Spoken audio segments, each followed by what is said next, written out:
Ezra? This ever happened before? No, this is new. Lucky us! We interrupt this program to bring you...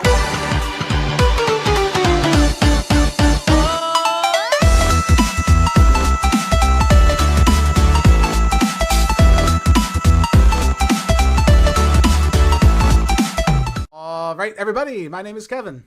My name is Adam. And I'm Julie. And we are your Real Movie Guys. On this episode of The Real Review, we're going to be taking a look at Ahsoka, Episode 8, The Jedi, the Witch, and the Warlord. The heroes race to prevent Grand Admiral Thrawn's escape. We're here, guys. We made it to the finale of Ahsoka's very own first time ever TV show. And she's really kind of still not in it that much, but that's a whole nother... I know, we've beaten it like a dead horse at this point. We made it to the finale. That's the main thing here. And you know what? I went through a really big struggle, and I really want to just share this with you guys. So the first time I watched it, I'll be honest with you, I had a really decent time. I actually really enjoyed a lot was here. I think it fixed a lot of things. I had issues with the entire series, and then I go back, I thought about it a little bit later. So again, first impressions, really good time, and I'm going to talk about all of it, obviously. Then I sat down and I thought about it, and I really didn't like it as much the more I thought about it, because I kind of went back to thinking about some of the other things that happened throughout the entire series that led up to this point. And for some of it, it was kind of sour grapes for me. Some of the things we got, I was a little disappointed and whatever. Looked at some of the scenes a little bit more closely that were shown and had some really big nitpicks and was wondering what the hell was going on. And then I kind of came back around again, and I said at the end of the day, it was fine. I think it was a good finale overall. I think it set up the future in some really interesting and exciting ways for Star Wars fans, first-time fans into the series. And that's kind of what I want to talk about, too, in this review, is how you should be viewing this show. Because I think there are two very different audiences, and I think you're going to get two very different opinions overall on how they feel about Ahsoka as a whole. But I think at the end it managed to come together in some kind of way, shape, or form, even if it was messy getting there. But we're going to divulge deeper into it, but Adam, talk to me, man. What'd you think on this one? I think this turned out better than I expected it was going to. Right. I expected the worst. Yeah.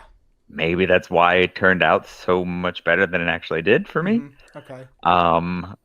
But I did. I think that the show definitely sets up a lot of good starting points for the future of Star Wars. Yeah, I think that's the main thing here. And I think people will be disappointed by that. I think people will be happy about that. I think it's a very split audience. You're going to get this. I think the biggest issue is the fact that, like, it sets up so much, and now we're just stuck here waiting for something else to happen. I'm like, this is the point that I've been waiting for stuff to actually occur in this universe again. And now it's like, it's got me back in, but now I have to wait like X amount of months for something to actually happen again. Yeah, no, I agree. And trust me, we're definitely going to talk about that. So, okay. Julie, how about you? As we've talked about, you have probably the least experience out of the Star Wars universe, with everything that's happened. How'd you feel about it overall after it came all said and done? Yeah, similar to Adam, I had very little expectations. But I enjoyed this episode. I thought there was a lot of really cool moments. The pace was like breakneck speed, especially compared to the last episode, which was a crawl. And yeah, it leaves you on a cliffhanger in many different ways. Unfortunately, we lost Ray Stevenson. But what a final shot for him, man. That was really cool. And again, I have no knowledge of who those statues are, other than the video Kevin made me watch after the fact. But man, what a way to go for his character. And that's the other disappointing thing too, unless they recast him. I don't know. I'm sure this is a conversation for later in the video, but no, yeah. It is. I agree. We're going to talk about it. So the first thing I really want to talk about here is how I think there are two different audiences for what we kind of got here. If you're someone who has like a passing interest into Star Wars, I don't think the series does a good job kind of bringing you into the fold. The finale, I think, does do some interesting things, because even though maybe Julie doesn't know who those statues are or who those characters are, it sets up this big mystery that's to come, right? And I think that's intriguing, and I think that's a lot of fun, and I think that's really good for people to have something to look forward to. But the question, and I want to ask you, Adam, the journey that we went to get to the end of the show, the end of the series here, do you think it was worth it? Do you think we really got a lot of engagement? Because really it really just feels too much like setup more than an actual story that was told here. I mean, yes, Ahsoka is the through line for this, about her overcoming her misgivings with Anakin and the Clone Wars and all the fears she held on to, becoming like the true warrior of light. I don't know if it feels justified, though, getting to the end of this series. That's my issue, I think, with this. Yeah, no, I feel the exact same way. It just feels like there's so much more that needs to be explained. Like they left it too open-ended at the end of the series. It sets up seasons. It sets up too much stuff. Right. It's like we're in the middle of a chess match and we're watching all the pieces finally get in place right before they make their final move. And it's interesting. Sure, there are some interesting things about it, but the finale is really what I want. And I feel like we weren't given anything really to sink our teeth into besides the status quo just being shaken up and then setting up for the future. That's really what it feels like. That's literally all this season was. It's just set up for. That's honestly one of my biggest fears, is that, especially with like other people that haven't seen, Rebels or the Clone Wars, or all don't know what any of these other stuff is. It's like I'm afraid that it's setting up such big events that nobody has any idea like what anything's going to be about. Right, and that's been a problem. That's been a problem too, with not even just so much the audience, but like the directors and like the progress we've seen with modern Star Wars, is they set up these grand ideas for the future, and they just either never come to pass, or we just kind of ignore it and move on. Like that seems to be a common thread within the Star Wars universe right now, unfortunately. So you're saying too the same thing. If you have no experience, do you think a fan's gonna have limited engagement with this material, or? Because it feels like what it does feel like that a little bit. I don't know. Maybe they're expecting people to go do their own research, go back and watch the show. Mm-hmm. Maybe. Right. I don't know. That's a big ask for, it is. I guess just the general population. Mm-hmm. I don't know. It's tough. Yeah. At that point, I would just go watch a lore video. Yeah, I think that's kind of what I said with Julie when she was asking about what the statues meant, and I'm like, okay. And to be honest with you, I kind of skipped around a lot when I watched Clone Wars, so I was even like not really sure what they were setting up here. And when I went back and I found, I'm like, okay, that's incredibly interesting. But if I didn't have any idea about that's kind of lost on me what that was. Very lost. I definitely did not remember what they were at all. I had to go back to. I was like, oh, that's right. Right, and then even knowing, I don't know. It's a lot. It's a big ask. I think that's really the best thing to say. Yeah, it really is. But on the other hand, so what if we look at it this way? So Julie, I'll go to you just real quick. So for someone who doesn't know anything, do you think the mysteries that are presented here at the end, do you think they're interesting, even if you have no context of what you're watching? So like that statue, that is a pretty big like cliff. Like, who is that? And that's some of the cool mystery I think Star Wars has always been able to present itself with its lore. Do you find that being like a true, genuine mystery of like, oh, why did Balin like stay after and let Thrawn go? Why did he do all that? Why are Sabine and Ahsoka still stuck on that planet? There must be a reason why. Like, you know what I mean? Like, I feel like there is a lot of good mystery that maybe you don't need to invest in to enjoy this too. Yeah, that part specifically, like Thrawn getting off the planet and all that, that's just kind of, we know other things are going to transpire later down the timeline. But yeah, Balin is he's the biggest intrigue and mystery for me, is why did he wanted to get to that planet for a reason. He stayed behind.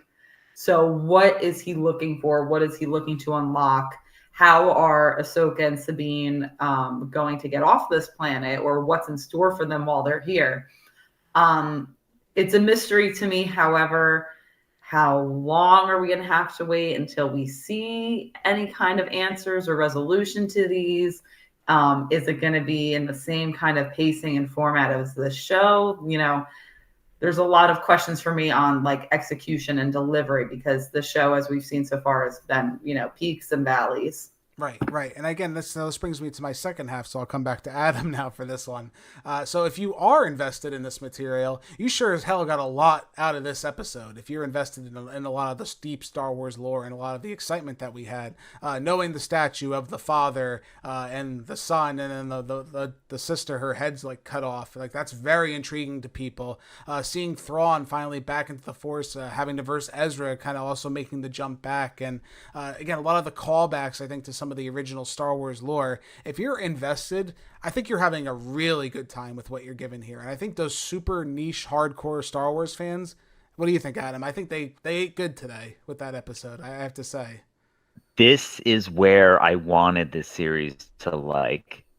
I know I wanted more, but I didn't. Right. I'm excited where it's ended because like this is the most intriguing Star Wars has been, at least for me personally, in a very long time, and I am very curious to see where it's going to go. Right, and with the Night Sisters and the saber coming back and all these cool callbacks to the original. Again, if you're hardcore invested, you had an amazing time with this episode. Mm-hmm.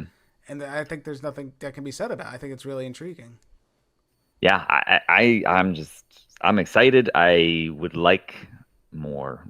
Yeah, and again, and I feel like, and it's such a weird situation with this show. I have to say, it's so separate on who it's for. Again, but I think at the end of the day, I think it does kind of try to find a middle ground here.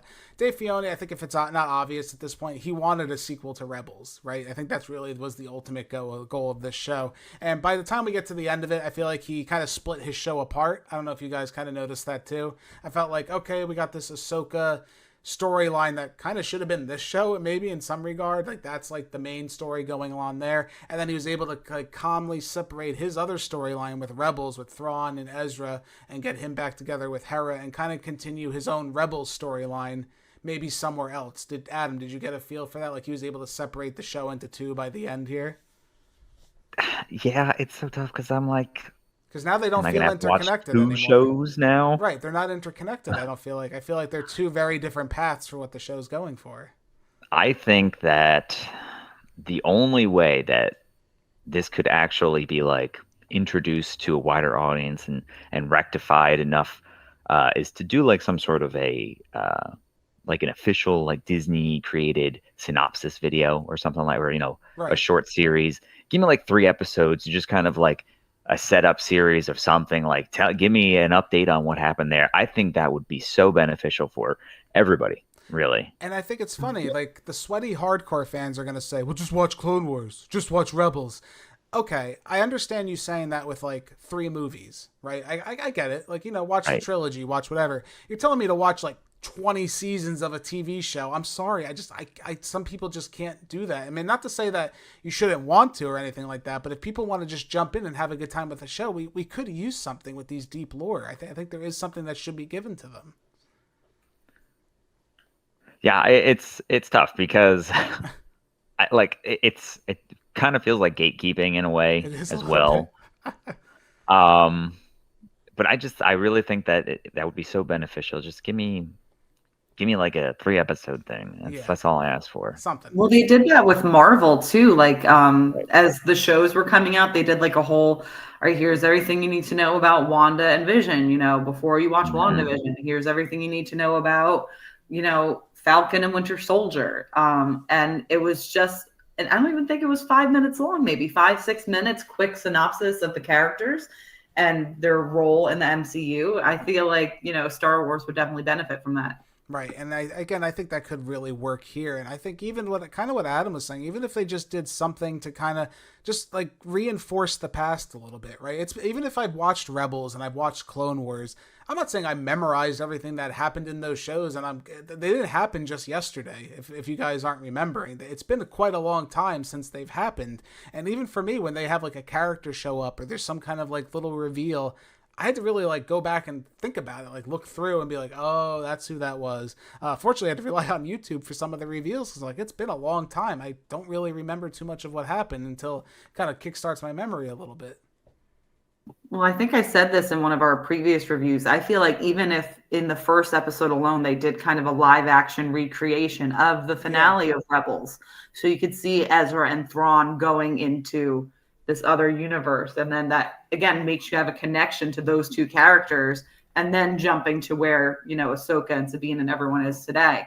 I would think that would have made me more invested. And then again, for anyone who has watched the show, it gives you like, oh, this is what it would look like in live action. So it's something kind of cool if it's executed right. And then also kind of jogs your memory a little bit. Right. And, I think it's one of those things. I think you're going to get what enjoyment you're going to get out of it. And I think that'll kind of come into my final score when I talk about it a little bit later. But overall, I think what you put into this show, whether it's the past viewings or looking up information afterwards, I think is what you're going to come out of. So since we kind of said that about the show, let's just talk about the episode in general. There were some really good things about this episode. There were also some really sloppy things that really bothered me throughout the episode. Some of the choreography, I haven't been the biggest fan of the choreography in the show. I think there were some things that were well done, some of the execution shots, but this was the first time I think we got like a real big battle scene. And while they did do some things well, I hate to say it, but I feel like Rosario Dawson was just not on her game in this episode, especially it being Ahsoka and having to do this big choreographed sequence, fighting Morgan Elsbeth with the sword, and it was supposed to be this really cool scene. And Diana Lee Ansananto, I think that's how you say her name, she actually is an accomplished martial artist, and you could tell she was definitely like pulling back a lot when they were fighting, and Rosario Dawson just kind of felt sloppy as she was fighting. What did you think of that, Adam? I just think the choreography, again, specifically for her, just felt very, I don't know, I just wasn't really engaged by it, unfortunately. You can kind of tell, like, the drastic, this one's a martial artist and this one's not. So obviously there's going to be some sort of a comparison when they're on screen together. Right, and it's not the greatest chemistry because unfortunately it stands out like a sore thumb, I guess. Yeah, that's pretty much what it is. I mean, it was okay, I guess. I don't know. Maybe everybody could use a little bit more lightsaber training. Yeah, I guess that's what it was. Again, I don't know how much it'll bother people. It bothered me, I guess, just more reflecting on it because I'm like, we've had this whole show to get to this point, and I'm kind of waiting for that big Ahsoka fight, and it was just like, oh, it was fine.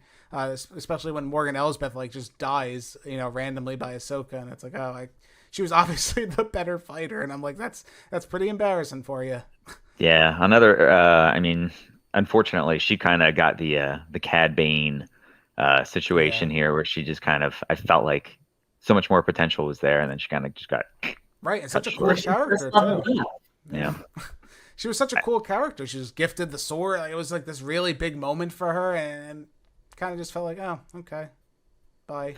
Yeah, I'm glad it didn't happen to Thrawn, but still. Yeah, Thrawn made it out okay in this episode. I think he probably he is pretty good setting himself up as like this future menace of the series, and I think that's really is interesting for what they're going to work with future Star Wars projects. What did you think of that, Adam? Because I like how he does use everyone as like pieces in his bigger puzzle that he's playing. I think that really showed how strong his character is.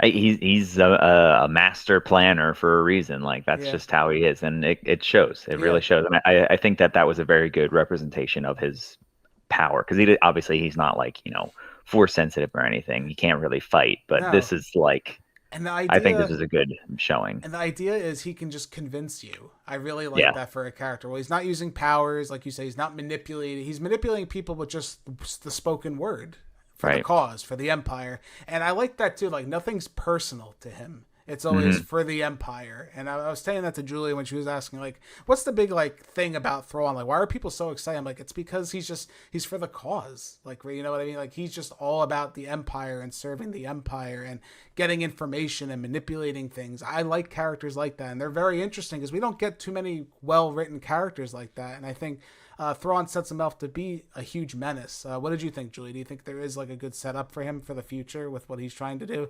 Especially he brought the Night Sisters with him. I think that's very intriguing how he brought them with him. Yeah, I loved seeing, as the episode progressed, as things started going, against him, his reaction. Because like the first moment, when they find out they lost one of their ships, but they did take down Ahsoka's ship, he's like, okay, that's an acceptable loss. That's fine. I love that. Acceptable loss. I like that. It's an acceptable loss, right? This is the next part of the plan, and then as the, Ahsoka and friends are coming closer and closer. That's the show, Ahsoka and Friends. Ahsoka and Friends. The Night Sisters, reanimate the stormtroopers, which was super cool. And corny. then, it's fine. Corny, but I thought it was cool. And then they keep encroaching closer and closer. And then he turns to Morgan and goes, all right, well, you know what you got to do, right? And you can tell her face, like she knows she's got to do it, but she's still really kind of hurt that she's not making it onto the ship with Thrawn and the Night Sisters. And then he's like, all right, ladies, let's go. And they hop on the ship. So I just thought, the fact that he's so easily able to dispose of people is really telling for how things are going to go later on. Right. So I'm excited to see him, as a menace throughout the universe. And this is jumping a little bit to the end, but I feel like Ezra coming back into the, the main universe at the end, I feel like he was a little too happy-go-lucky looking. I feel like he should have been a little more solemn or somber because, Thrawn came along with him. Right. But that's, jumping ahead a little bit.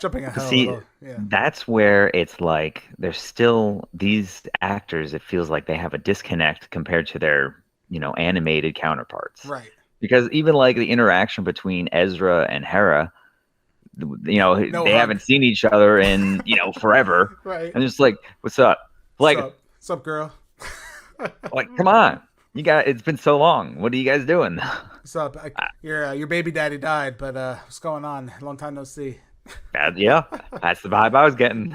No, it's true, and I think there's something to be said there, and that actually goes to another point too. But before we jump into that, let's go. I want to talk about zombie stormtroopers. Yay or nay, Adam? Yay or nay on zombie stormtroopers? Are we into that? Was that cool? Just more merchandise, I guess. Right? Yeah, I don't know how I felt. At first, I'm like, this is kind of cool, and then I'm like, they're not really doing anything. I mean, they were. I didn't think that they were true zombies at first. I thought they were just simply like reanimated corpses. And then the fact that's when it got corny, when they were straight up like, bleh. Yeah, like, bleh.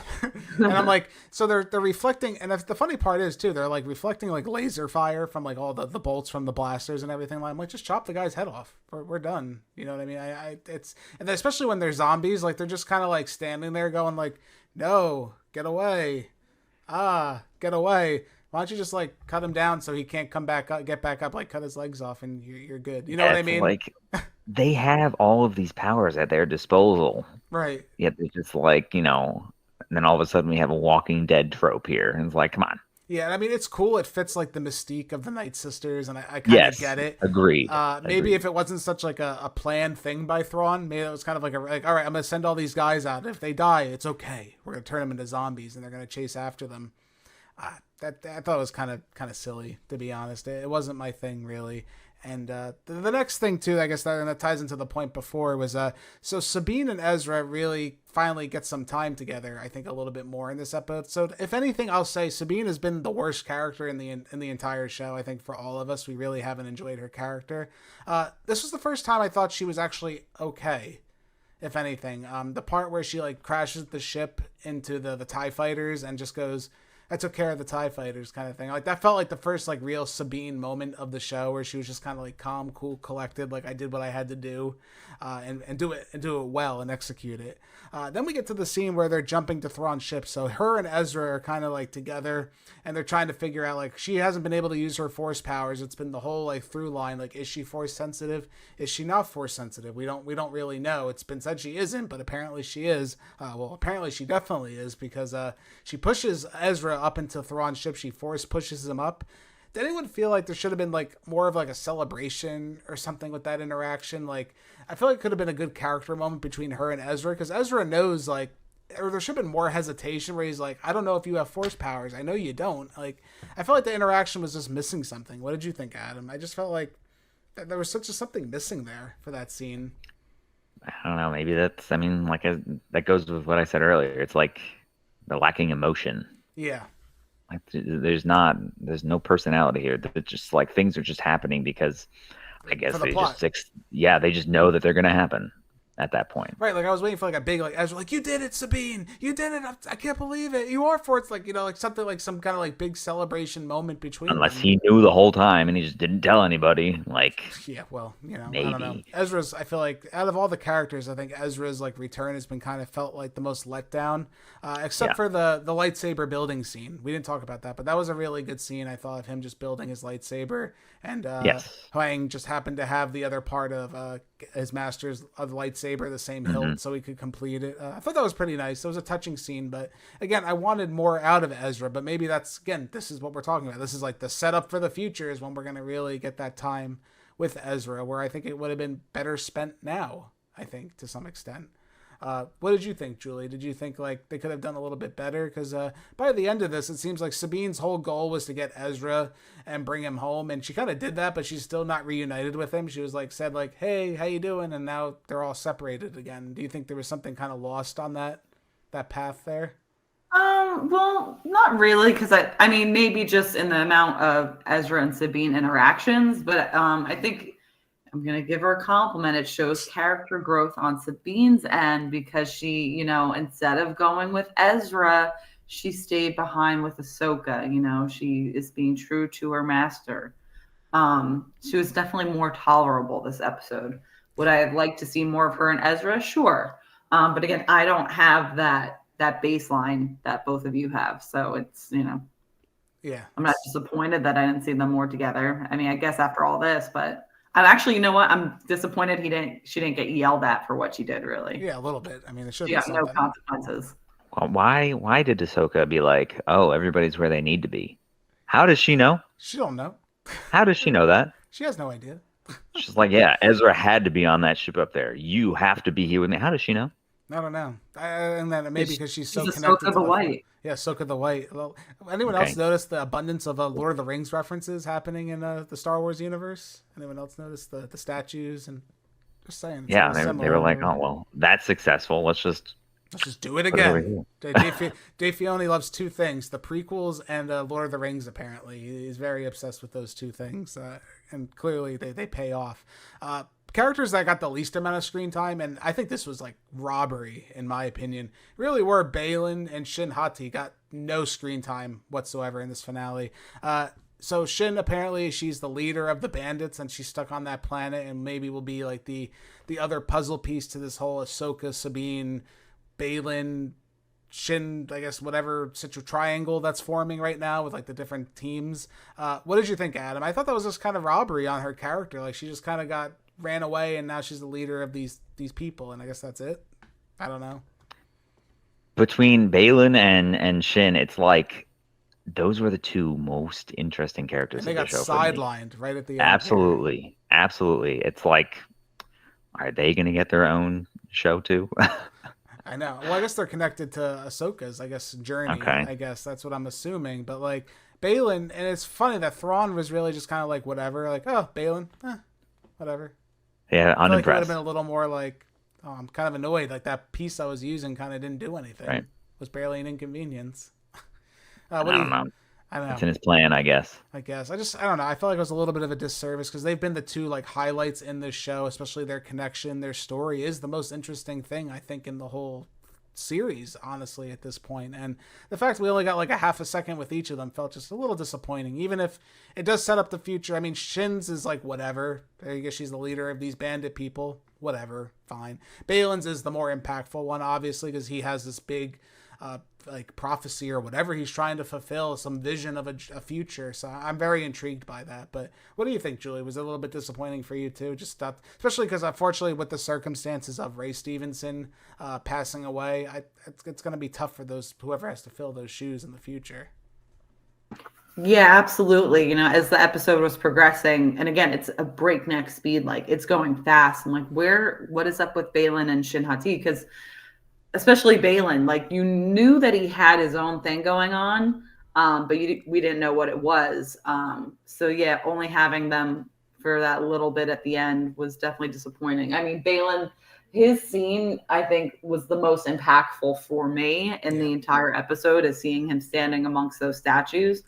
And it just adds more questions. Yeah, and it is interesting. And again, like I said earlier, and I'm just regurgitating it, it is interesting. I think if you're a non-Star Wars fan who doesn't really know what those statues are, or someone who does know what they are, I think there's intrigue for both sides, and I think that's like a mystery. I think that works. That works for both types of audiences to be able to enjoy, like, what is his journey, what is his mission. It's just unfortunate that I feel like we really just didn't get any payoffs this season for anything. Again, we just reshifted the status quo, and that's kind of where we are now. We did get one last appearance from Anakin Skywalker, which I'm curious to see if Hayden Christensen will play a role in the future. Since he appears to be a Force ghost, Adam, what do you think? I think we are going to see some more of Anakin Skywalker, I think, down the line. I would love to. Yeah. It feels like, though, his ghost was more at peace. So I'm afraid this might. I mean, yeah. They have to. They have to have him in there, right? I saw a funny joke. It's like, oh, he'll go show up for his apprentice, but he won't go show up for his own son. Oof, awkward, right? Awkward dinner table conversation. Force Ghost Anakin and Luke sitting there like, Dad never showed up for me. He showed up for Ahsoka.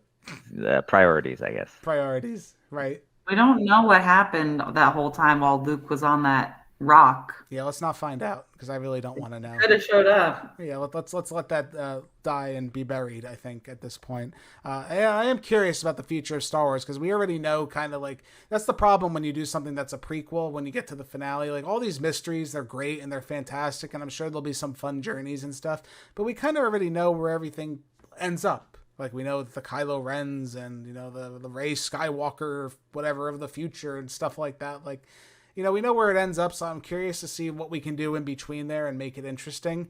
Really, when I think and this is another conversation, too, I think we needed a whole clean slate and just kind of started out in the distant future and just kind of did something, I think Star Wars really needs something like that. But that all being said, I think I'm ready to put a number on this one, guys. I'm going to give Ahsoka Episode 8, The Jedi, the Witch, and the Warlord, an 8 out of 10. That's it. I had 2 of those. Kanan took the one, the other I held on to in case he ever needed it. It is proper that you should have it. Thank you, Huye.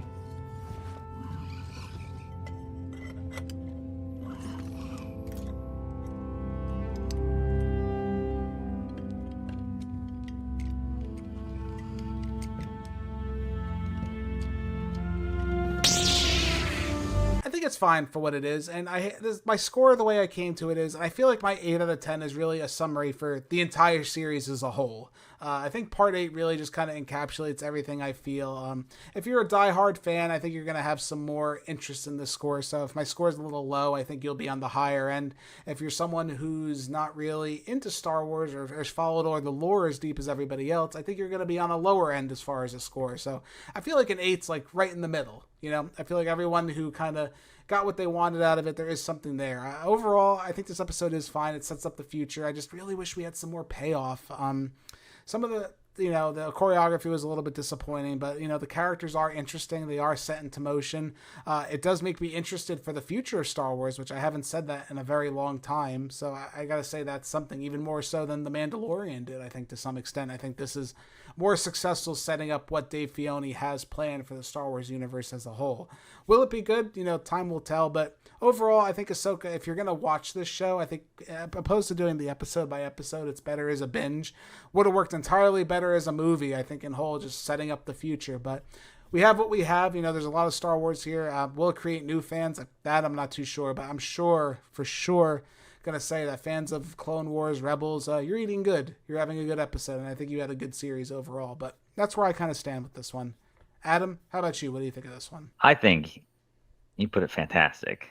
The fact that it kind of reinvigorated my excitement for Star Wars, it says a lot.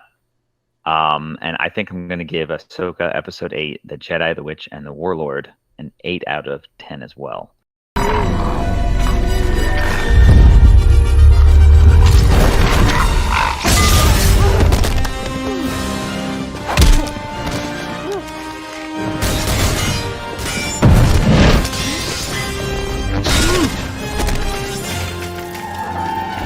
I think that's a good enough score because it's definitely got my attention more than anything else in Star Wars has done in a long time. So I think that's fair. Yeah, I think there is enough breadcrumbs for where I can look forward to something in the future, and I'm excited to see where the stories go. And I think the pieces are in place for Filoni now where he can make those changes. So whatever comes next, I think has to be good, right? We took the time to get through this for the setup, so give us what we want, give us something exciting, and I think it's there. I think there is potential for it now. Julie, how about you? What do you think of this one? I'm going to be giving Ahsoka episode 8, The Jedi, the Witch, and the Warlord, an 8 out of 10 as well.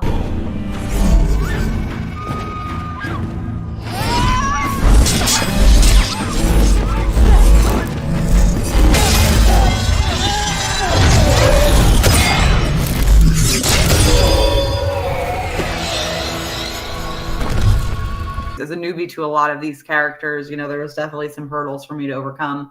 But this final episode, I felt like left enough, questions, enough intrigue for me to want to know more. The choreography wasn't great, but there was definitely some moments where I'm like, that looks cool. Mm-hmm. Or like, the witch transformation I thought was really wild. So I'm definitely curious to see where we go from here. Was it definitely a bumpy ride for sure? But I think they were able to close out the series in a more positive way. Yeah, and I think that even the most interesting thing is like Dave Filoni's introduced other things into the Star Wars like cinematic universe that we haven't seen before. Typically, it's usually just Jedis and Sith Lords fighting each other, and then the Empire and the Rebels going at it. But now we have witches with resurrecting zombies and Grand Admirals with like these big ships. Like there's other things at play that we don't typically see in the Star Wars universe. So I'm curious to see what he can actually do in a live action setting, with all of these elements in play. And I think the future of Star Wars looks pretty good. Now that we've gotten past this rough little setup, I think there is something there. But let us know what you guys think in the comments below. Did you enjoy Ahsoka? Did you like this episode? What did you think of the series as a whole? What would you give it on a scale of 1 to 10? Would you recommend it to a newbie? What would you recommend people watching? Do you go through all of Clone Wars? Go through all of Rebels? Please tell me in the comments below what you guys think. But thank you all so much for joining us on this episode of The Real Review. My name's Kevin. That's Adam and Julie. We are your Real Movie Guys. Real guys, real movies, real thoughts. Catch you guys next time. It's not the lion, the witch, and the wardrobe. I keep wanting to say that. Goodbye. I know. If you guys like what you've seen here today, consider giving this video a like and leaving your thoughts in the comments below. If you want to stay up to date with everything Real Movie Guys related, make sure to hit that subscribe button and check us out on Instagram, Twitter, and Facebook. And don't forget, all you audio listeners at home, we are available on many podcasting platforms. Just search The Real Movie Guys, you should pop right up.